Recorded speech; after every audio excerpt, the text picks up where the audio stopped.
લઘુ કાવ્ય, બરાબર છે। લઘુ કાવ્યમાં આપણે પહેલા જોઈએ દુહા। દુહામાં દુહો આપણે જોઈએ તો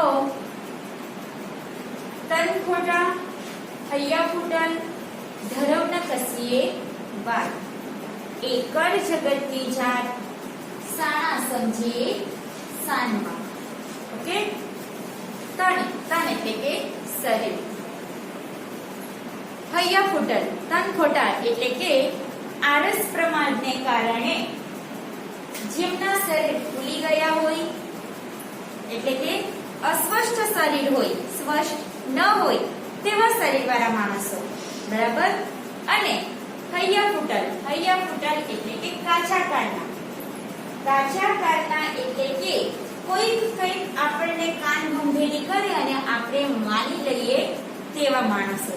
દાખલા તરીકે એક વ્યક્તિને બીજી વ્યક્તિ એવું કહી જાય કે આ તારા વિશે આવું કહેતા હતા, તારા ગયા પછી આવી રીતે તારી વાત કરતા હતા, તો તે આપણે સાચી માની લઈએ, બરાબર। તો તેવા માણસો। ધર્મના કશીએ વાત, ધર્મ એટલે કે સંતોષ, માણસને કોઈ વાતનો સંતોષ નથી, બરાબર છે। એક વસ્તુ એની પાસે ન હોય તો તે આવી જાય એટલે એને બીજી વસ્તુ જોઈએ, બીજી આવી જાય એટલે ત્રીજી જોઈએ, એટલે કે એની પાસે જે વસ્તુ છે એ વસ્તુમાં એને સંતોષ નથી, એને જે છે એના કરતા વધારે ને વધારે જ જોઈએ એવા માણસો છે, બરાબર। એ કલિયુગના માણસના લક્ષણો છે। આ વાત સાણા એટલે કે સમજદાર વ્યક્તિ સાનમાં એટલે કે ઈશારામાં સમજી જાય છે। સમજ પડી ગઈ? દુહામાં શું કહેવા માંગે છે? જે માણસનું શરીર સ્વસ્થ ના હોય, જેઓ કાચા કાળના હોય, જેમને કોઈ વાતનો સંતોષ ના હોય એવા માણસો કલિયુગના માણસોના લક્ષણ છે। આ વાત સમજદાર વ્યક્તિ ઈશારામાં સમજી જાય છે। ઓકે, ચાલો હવે આપણે જોઈએ મુક્તક। તમે વાંચો। તેમનો જન્મ મોદી મુકામે થયો હતો, વતન ભાવનગર। ગાંધી યુગના કવિ કારાસઈએ કવિતા અને વ્યક્તિ ચિત્રમાં નોંધપાત્ર પ્રદાન કર્યું છે। અર્ચન, સંસ્કૃતિ, ફૂલ, શ્રાવણના દીપમાળા, પંચચાકરનો પ્રાણ પોકળીઓ, ભદ્રા, અલંકાર તેમના નોંધપાત્ર કાવ્ય સંગ્રહ છે। સુદામાચરિત અને ગજેન્દ્રમોક્ષ આખ્યાનો છે। ઉર્મિલા અને ગૌરી તેમની નવલક કથાઓ છે। સત્યકથા વા 1, 2, 3 મારીમાં સત્વશીલ કથાઓ, મારા મોટી બા અને બીજી સત્ય કથાઓ તેમના વ્યક્તિ ચિત્રોના ઉત્તમ સંગ્રહો છે। પ્રભાશંકર પત્રની વ્યક્તિત્વ દર્શન વિશિષ્ટ જીવન ચરિત્ર છે। તેમના વ્યક્તિ ચિત્ર ગુજરાતી ભાષાની સમુદ્રી છે। પ્રથમ લઘુ કાવ્ય મુક્તક સ્વરૂપમાં છે। તેમાં માનવીના અલગ આત્મવિશ્વાસનો ભાવ રજૂ થયો છે। જે વ્યક્તિ ગમે તેવી મુશ્કેલીઓમાં પણ જિંદગીથી હારતી નથી એ મોટ સામે પણ ઝઝૂમી શકે છે। આગ એટલે કે જીવનની ભીષણ પરિસ્થિતિ સામે જે ટક્કર જીવે છે એ ગમે તેવી વિકટ સ્થિતિને શાંત કરી શકે। તાકણાના ઘા સહન કરીને પણ આળસ પહાણ તૂટતો નથી, ઉલટાનું એમાંથી સરસ શિલ્પ બને છે। આમ જીવનના કોઈ પણ પરિસ્થિતિ સામે અડગ રહેવાનો ભાવ આ મુક્તકમાં છે। ઓકે, બેસી જાઓ। મુક્તક મુકુંદરાય પારાશર્ય એમના લેખક છે, બરાબર। આપણે મુક્તક વિશે ડાયરેક્ટ જોઈ લઈએ। જિંદગીથી ના ડરે એ મોતને ડાળી શકે, આગને જીતી શકે એ આગને ઠારી શકે, તાંકણાના ઘા સહીને પણ કદી તૂટે નહીં, એ જ આરસ પહાણ નિષ્ફળ શિલ્પને ઢાળી શકે। હવે આ જે મુક્તક છે ને બેટા, આ મુક્તકમાં માણસને કોઈ પણ વિકટ પરિસ્થિતિમાં અડગ રહેવાનું સૂચવે છે, પોતાના પર આત્મવિશ્વાસ રાખવાનું સૂચવે છે। બરાબર. પહેલી જ રીતે આપણે જોઈએ તો જિંદગીથી ના ડરે એ મોતને ડારી શકે. જીવનમાં ગમે તેવી વિકટ પરિસ્થિતિ આવી જાય, બરાબર, તો એનાથી ડરવું જોઈએ નહીં, એનો સામનો કરવો જોઈએ, એ પરિસ્થિતિનો ઉકેલ લાવવાનો, બરાબર ને. પણ આપણે એનાથી ડરી જઈએ તો બીજું કોઈ કામ થાય આપણાથી? ન થાય. એમ આપણને એમ થાય કે આજે હું મળી જવા, કાલે હું મળી જવા, તો જીવેલું કેવું કહેવાય? મળી ગયેલા જેવું જ જીવેલું કહેવાય, બરાબર ને. ઉત્સાહ ન હોય, આનંદ ન હોય તો કેવું જીવેલું કહેવાય? એમ પરિસ્થિતિ તો બધાની વિકટ હોય જ ને. આજે સારી છે, કાલે ખરાબ પણ આવે, બરાબર ને. એટલે આપણે કઈ એનાથી ડરી જવું જોઈએ નહીં. રોજે રોજ એક્ઝામ હોય કે વળી તમારી? ન હોય ને. એક્ઝામની તૈયારી કરવા માટે ટાઈમ પણ હોય ને, બરાબર છે. એક પરિસ્થિતિ ખરાબ આવી ગઈ આપણી પાસે, એક મુશ્કેલી આવી ગઈ, તો એને ઉકેલ લાવવા માટે આપણી પાસે થોડો ઘણો તો ટાઈમ હોય ને, બરાબર ને. એટલે કે જ્યારે પણ વિકટ પરિસ્થિતિ આવે ત્યારે તેનો આપણે સામનો કરવો જોઈએ. એટલે કે જે વ્યક્તિ વિકટ પરિસ્થિતિથી ડરતો નથી એ જ મૃત્યુ સામે ઝઝૂમી શકે છે, મૃત્યુને પણ ડરાવી શકે છે. એટલે કે જે ડરતું નથી તે જ તેમાંથી ઉકેલ કાઢી શકે અને તેમાંથી બહાર આવી શકે. સમજ પડી ગઈ? જીવનમાં ગમે તેવી વિકટ પરિસ્થિતિ આવે તો જે વ્યક્તિ એનાથી ડરે નહીં તે જ વ્યક્તિ એ પરિસ્થિતિમાંથી બહાર નીકળી શકે, બરાબર ને. એટલા માટે જ કીધું છે કે જિંદગીથી ના ડરે એ મોતને ડારી શકે. એટલે કે જે જિંદગીથી ડરતું નથી એ જ મોતને ડરાવી શકે છે, મૃત્યુ સામે ઝઝૂમી શકે છે. સમજ પડી ગઈ? ઓકે. આગને જે પી શકે એ જ આગને ઠારી શકે. તમને એમ થતું હશે કે આપણે તો વળી કઈ રીતે આગને પીવાના? હા ને. કહેવાનો મતલબ એવું છે કે જે વ્યક્તિ પોતાના ગુસ્સાને કાબૂમાં રાખી શકે એ જ સામેવાળી વ્યક્તિના ગુસ્સાને કાબૂમાં રાખી શકે. આપણને બહુ ગુસ્સો આવતો હોય, આપણે બહુ જોર જોરથી બોલતા હોય ને સામેવાળી વ્યક્તિ બહુ શાંતિથી આપણને જવાબ આપે એવી આશા રાખે તો ચાલે કે? એ પણ સામેથી જોરથી જ બોલવાનું, ગુસ્સામાં જ બોલવાનું, હા ને. અને આપણે શાંતિથી વાત કરતા હોય એમની સાથે અને એ ગુસ્સામાં હોય તો આપણે એવું કહી શકીએ ને, ભાઈ જરાક શાંતિથી નથી બોલવાનું, કહેવાય કે નહીં? એટલે કે જે વ્યક્તિ પોતાના ગુસ્સાને કાબૂમાં રાખી શકે એ બીજાના ગુસ્સાને પણ શાંત કરી શકે. સમજ પડી ગઈ? આગને જે પી શકે તે જ આગને ઠારી શકે. એટલે પોતાના ગુસ્સાને જે કાબૂમાં રાખી શકે એ બીજાના ગુસ્સાને પણ શાંત પાડી શકે. ક્લિયર ને? બે લાઈન. ઓકે, ચાલો. તાંકડાના ઘા શહીને પણ કદી તૂટે નહીં, એ જ આરસ પહાડ નીચ પર શિલ્પને ધારી શકે. હવે આરસ પહાડ તો તમને ખબર ને, આરસના પથ્થર એમ પીટે, બરાબર. એમાંથી કંઈક બનાવવાનું હોય. તાંકડા એટલે ખબર તમને? તાંકડા એટલે એક ઓજાર, પથ્થર પર કોતરણી કામ કરવા માટેનું એક ઓજાર છે, બરાબર. હવે આરસના જે પથ્થર છે એ પથ્થરમાંથી કંઈક બનાવવું હોય તો એને આકાર આપવા માટે કેટલું બધું એમ ટીપવું પડે, બરાબર ને. કેટલા બધા ઘા મારવા પડે તેના પર. અને એ આરસ પહાડ છે ત્યારે તે ડરી જાય, ફાડી જાય, તૂટી જાય તો એમાંથી પછી કંઈક બને નહીં બને, બરાબર ને. જ્યારે એના પર ઘા પડે છે ત્યારે એ સહન કરી લે તો એ સરસ મજાની મૂર્તિ બની જાય અને એને સ્થાન ક્યાં મળી જાય? મંદિરમાં, બરાબર ને.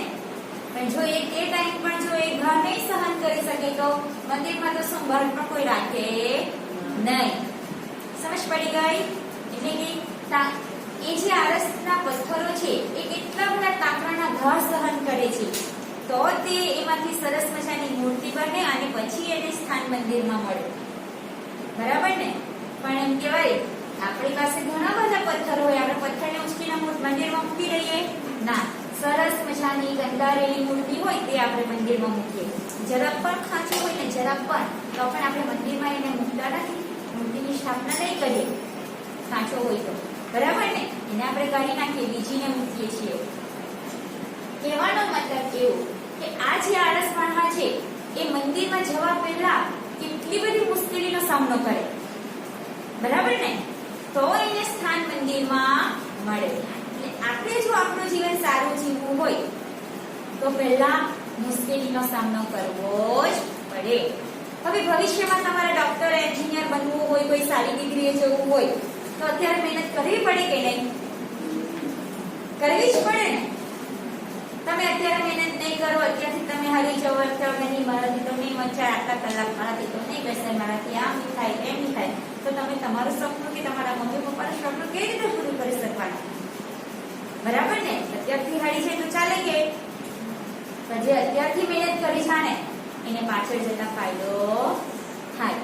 એટલે કે તાંતરાના ઘા સહન કરીને પણ કદી તૂટતો નથી જે પથ્થર, એ જ આરસ પહાડ એમ કહેવાય. નીચ એટલે કે પોતાના પર ઘણા બધા એમ કે ઘા પડે છે, તે સહન કરે છે, બરાબર? માટે જેમ કે પોતાના પર સરસ મજાનું શિલ્પ ધારણ કરી શકે.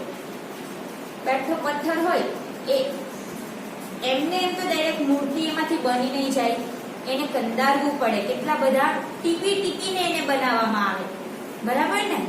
તો એ શિલ્પ બને છે. એટલે કે આ જે મુક્તક છે, આ મુક્તકમાંથી આપણને શું શીખવા મળે કે માણસે અડગ મનોબળ રાખવું જોઈએ, અડગ રહેવું જોઈએ એમ કોઈ પણ કામ માટે, બરાબર? પછી ધીરું ઓછું ચાલે નહીં. આજે વાંચવાનું હોય તો આપણે એમ કહીએ કે રહેવા દેવા છે તો કાલે વાંચીશ, કાલથી વાંચ્યા, થાય કે નહીં? તો રોજ કાલ આવે કે નહીં? એક દિવસ કાલ નહીં આવે એવું તો બને જ નહીં. રોજ આવે કાલ તો, કેમ? રોજ આજ હો આવે ને રોજ કાલ હો આવે ને રોજ ગઈ કાલ હો આવે, હા ને? થાય કે નહીં? એટલે જે કામ આપણે જ્યારે કરવાના હોય ત્યારે આપણે કરી લેવું જોઈએ. એ કામ કરતા કરતા જ્યારે મુશ્કેલી આવે તો આપણે એ મુશ્કેલીનો સામનો કરવો જોઈએ, એનાથી ડરી જવું જોઈએ નહીં, બરાબર? એનાથી નાસીપાસ થવું જોઈએ નહીં, પોતાના પર આત્મવિશ્વાસ રાખવો જોઈએ, બરાબર? સમજ પડી ગઈ મુક્તકમાં? ઓકે, હવે આપણે હાઈકુ જોઈએ. તમે વાંચો. જીણાભાઈ રતનજી દેસાઈ, સ્નેહ રશ્મિ, તેઓ વલસાડ જિલ્લાના ચીખલી ગામના વતની હતા. ગુજરાત વિદ્યાપીઠમાંથી સ્નાતક થયા હતા. જાપાનમાં હાઈકુ કાર્યપ્રકારને સૌ પ્રથમવાર ગુજરાતીમાં લાવવાનો યશ એમને જાય છે. અર્ધ્ય, પંગળ, અતીત પાઠેથી નીચલીલા તેમના કાર્ય સંગ્રહો છે. સોનેરી ચાંદ, રૂપેરી સૂરજ, કેવળ બીજ તેમના હાઈકુ સંગ્રહ છે. તરાપો, ઉજાયન તેમના બાળ કાર્ય સંગ્રહો છે. સફળ કવિતા કવિની સમસ્ત કાવ્યરત્નાનો ગ્રંથ છે. વાર્તા, આસોપાલો, તૂટેલા તાર, સ્વર અને પૃથ્વી, મોટી બહેન, હીરાના લટકાણિયા, શ્રીફળ તેમના વાર્તા સંગ્રહ છે. અંતરપટ તેમની નવલકથા છે. સાહિત્ય પલ્લવ રૂપે તેમણે કરેલું પાઠ્યપુસ્તક સંપાદન નોંધપાત્ર છે. હાઈકુ જાપાનનો કાર્ય પ્રકાર છે. એ 3 પંક્તિમાં 5 અક્ષરનું ચોક્કસ બંધારણ ધરાવે છે. 17 અક્ષરનું આ લઘુ કાર્ય સ્વરૂપ કોઈ વિચાર, સંવેદન કે પ્રકૃતિનું દ્રશ્યનું ચિત્ર દર્શાવતું હોય છે. અહીં ટેલિવિઝન આપણા જીવનનું અભિન્ન અંગ બની ગયું છે. છતાં દીકરો જ્યારે માતા પિતાની ગોદમાં આવે છે ત્યારે ટેલિવિઝન પણ ગૌણ બની જાય છે. એ વાત રજૂ થઈ છે. એટલે કે ગમે તેવા ભૌતિક સાધનોની વચ્ચે આકર્ષણ તો માનવીય સંવેદનનું જ હોય છે. ઓકે, બેસી જાઓ. હાઈકુ બોર્ડની એક્ઝામ માટે ખાસ યાદ રાખવાનું. હાઈકુનું બંધારણ 5-7-5 એટલે કે કુલ 17 અક્ષર. મૂળ જાપાનથી આવ્યું, બરાબર? અને સૌપ્રથમ ગુજરાતી ભાષામાં હાઈકુ લાવનાર કોણ? તો જીણાભાઈ રતનજી દેસાઈ, સ્નેહ રશ્મિ એનું ઉપનામ. ક્લિયર? આટલી 3 વસ્તુ ખાસ યાદ રાખવાની છે. 3 પંક્તિ હોય છે. પહેલી પંક્તિમાં 5 અક્ષર હોય, બીજી પંક્તિમાં 7 અક્ષર હોય અને ત્રીજી પંક્તિમાં 5 અક્ષર હોય. એટલે કે 3 પંક્તિ થઈને કુલ 17 અક્ષર થાય. મૂળ કાવ્ય પ્રકાર જાપાનનો. ગુજરાતી ભાષામાં સૌપ્રથમ હાઈકુ લાવનાર જીણાભાઈ રતનજી દેસાઈ એટલે કે સ્નેહ રશ્મિ એનું ઉપનામ. સમજ પડી ગઈ? ઓકે. કોઈ પણ હાઈકુ હોય આટલા જ અક્ષરનું હોય. હાઈકુ આ છે ને, આ જે 17 અક્ષરનું બંધારણ એવું છે કે આ 17 અક્ષરમાં જે કંઈક લખેલું છે એ એમ કે જ્યારે આપણે વાંચીએ ત્યારે એનું દ્રશ્ય એમ કે આપણી સામે ઊભું થઈ જાય તે એટલે કે હૈકુ. બરાબર ને, એ ભાવ એમાં રજૂ થયો હોય છે. એટલે આપણામાં જેમ કે આપણે ચિત્ર ઉપસી આવે એવી રીતનું કંઈક હોય છે. આપણે જોઈએ એટલે આપણને ખ્યાલ આવશે. હા ને, ટેલિવિઝન 5 અક્ષર થઈ ગયા. ઓકે, ટેલિવિઝન બેકાર પડ્યું છે. છૈયો 7 અક્ષર થઈ ગયા. બેકાર પડ્યું છૈયો. હા ને, 7 અક્ષર થયા ને. ખૂંદતો ખોરો 5 અક્ષર, 5 7 5. બરાબર છે, 17 અક્ષર થઈ ગયા. 3 લીટી છે. ઓકે, ટેલિવિઝન બેકાર પડ્યું છે. છૈયો ખૂંદતો ખોરો. ટેલિવિઝન એટલે કે ટીવી. હવે આધુનિક જમાનામાં આપણે જોઈએ તો ટીવી નું સ્થાન આપણા ઘરમાં ખૂબ જ અગત્યનું. આટલામાંથી કોઈના ઘરે ટીવી નથી એવું છે? કોઈ આજ સુધી એમના ઘરે ટીવી જ નહીં લીધી હોય? નથી, બધાના ઘરે છે ટીવી. હા ને, આપણને ખબર છે કે ટીવી વગર આપણને ચાલતું નથી, ટીવી જોઈએ. ટેલિવિઝન બેકાર પડ્યું છે. બેકાર પડ્યું એટલે કે કામ વગર. કેમ?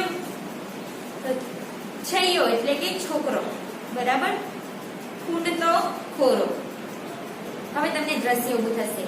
એક બાળક છે, એ બાળક માતા પિતાના ખોરામાં રમે છે, તેથી ટેલિવિઝન બેકાર પડ્યું છે. સમજ પડી ગઈ? આપણને ખબર છે કે આધુનિક જમાના પ્રમાણે સુખ સુવિધાના સાધનો આપણને ઘણી જરૂરિયાત છે. બરાબર ને? ટીવી, ફ્રીજ, સોફા, એસી, વોશિંગ મશીન. બરાબર ને, બધું એમ કે આપણા ઘરે છે. એ બધા સુખ સુવિધાના સાધનો છે આપણા ઘરમાં. પરંતુ જે લાગણી, જે સંવેદના માણસ પાસેથી મળે છે એ આ સાધનો આપી શકતું નથી. આપણા ઘરમાં આખો દિવસ કોઈ જ નહીં હોય, આપણે એકલા જોઈએ તો આપણને ગમે કે ન ગમે. ચાલો, આપણને એમ થાય કે રોજ તો બધા હોય જ, એક દિવસ કોઈ એકલી માંડે એમ ને ચાલતી જોવા દે ને. બહુ ટીવી જોઈ, બહુ ટીવી જોઈ, બહુ ટીવી જોઈ, કેટલી જોઈ કે પછી કેમ થાય હવે તો કોઈ ઘરે આવી જાય તો સારું થાય કે નહીં? હા ને, એટલે ખરેખર જે લાગણી, જે સંવેદના માણસને માણસ પાસેથી મળે છે ને, એટલું કે આ સુખ સુવિધાના સાધનો આપી શકતું નથી. ક્લિયર? સમજ પડી ગઈ? ઓકે, તો અહીંયા આપણું આ ચેપ્ટર પૂરું થાય છે. ઓકે બેટા.